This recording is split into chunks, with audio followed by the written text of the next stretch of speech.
Early in 1956, the first futuristic-looking F-104 Starfighter took to the air, and with its long circular fuselage, pointed nose, and small thin wings, it appeared to be the world's best fighter.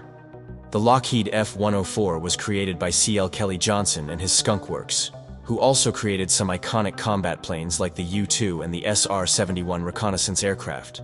The company dubbed it the missile with a man in it, but the Luftwaffe and Marineflieger, German Navy, referred to it as the Widowmaker. The F-104's svelte appearance concealed a host of defects, as Dr. Marshall Michel, 52nd Fighter Wing historian, explains in his article, F-104, Germany's Widowmaker. For example, the landing gear and fuel had to be stored in the fuselage because the wing's capacity was so limited. To achieve the Starfighter's exceptional acceleration, rate of climb, and top speed, however, narrow wings were required. In contrast, the F-104's narrow wings gave it poor sustained turn performance and a relatively short range because it couldn't carry fuel.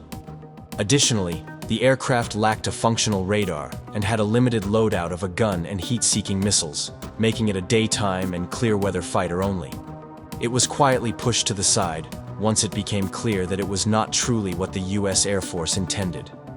However, at the same time, some NATO air forces decided to replace their outdated first-generation fighters with the F-104 as part of what was dubbed the Deal of the Century.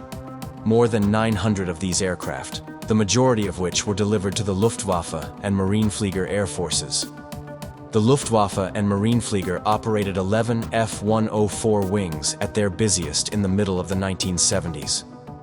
The variation that was given to the Germans was codenamed F-104G, with the G standing for Germany, and was an all-weather, ground attack variant that was 2,000 pounds heavier than the original F-104 with the same engine.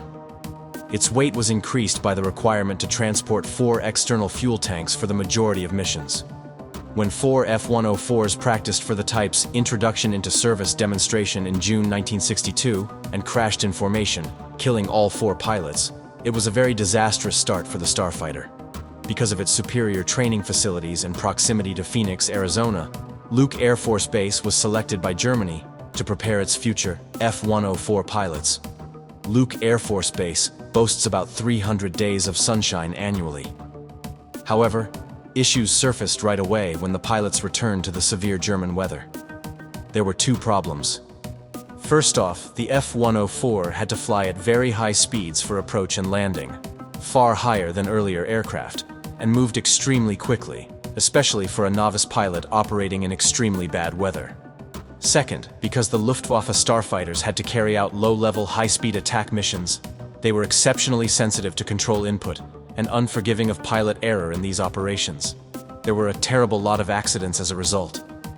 By the middle of 1966, 61 German F-104s had actually crashed, killing 35 pilots.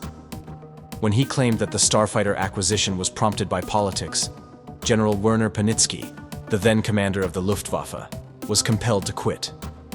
Lieutenant General Johannes Steinhoff, a veteran of the Luftwaffe during World War II, succeeded him. According to Michel, Steinhoff promptly grounded the F-104Gs, at least partially, to put in a new ejection seat. Even though the German Starfighter purchase records had been deleted in 1962 by the Ministry of Defense, it was later discovered that Lockheed had actually bought favor with government officials in Germany and other nations in order to sell the F-104. Nevertheless, after numerous improvements, the crashes persisted. Between 1968 and 1972, every year saw between 15 and 20 German 104s crash, and until it was replaced, the number each year was around 10. In total, 292 of the 916 starfighters were lost, and 115 pilots lost their lives.